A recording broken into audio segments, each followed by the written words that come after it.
I guess that's one level down from the level we just saw, the intermediate. And we have the Australians from Mercantile on the Berkshire station. They are in the yellow boat, and it is the crew from City of Cambridge Rowing Club who got that disqualification against the Swiss crew yesterday, who steered into them right off the start. So, two crews. I guess Mercantile might be favourites for this, Sarah?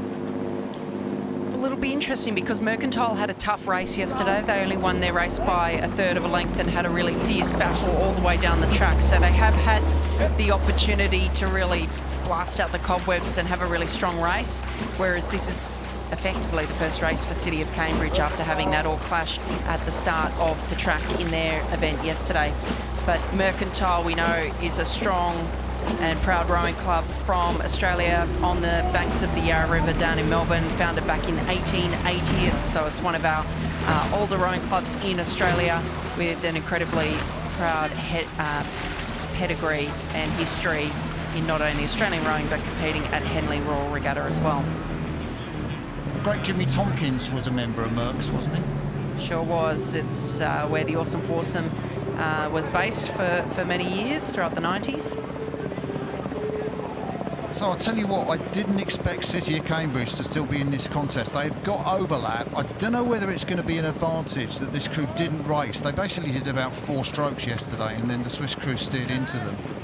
So the fact they haven't raced, you might expect that to come into play in the final part of the course, and I think they are moving up the Mercantile boat, Sarah.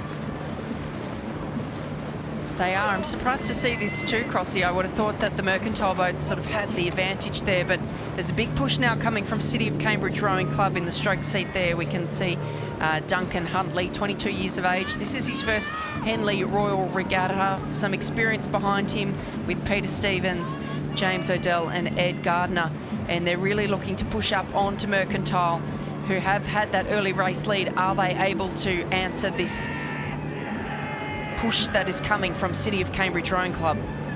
Strokeman Duncan Huntley was in the Cambridge spare pair, which I think won his race. And if you're watching this in Australia, then you're going to be on the edge of your seats, and I think that's quite justified, because Mercantile, if they could have done something, they would have made a move now. I don't know if they're just waiting and playing it cool.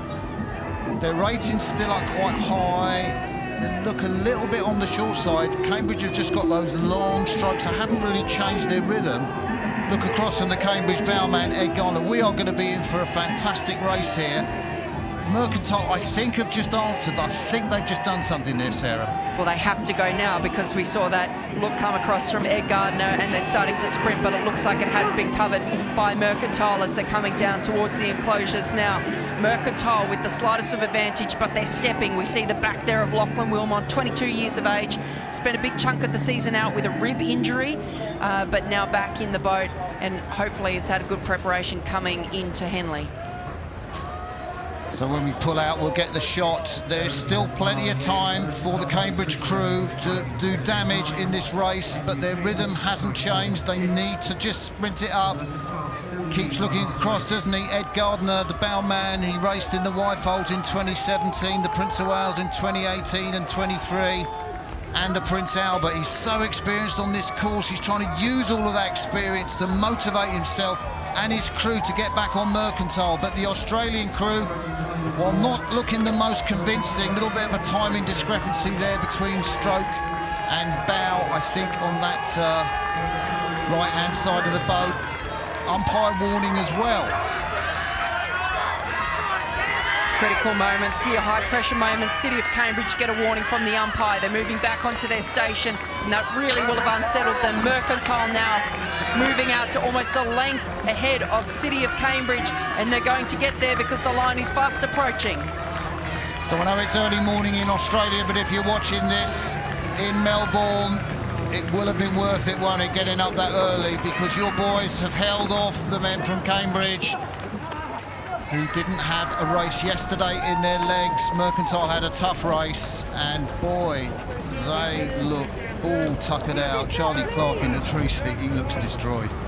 Well, 2 tough races for Mercantile, but they get through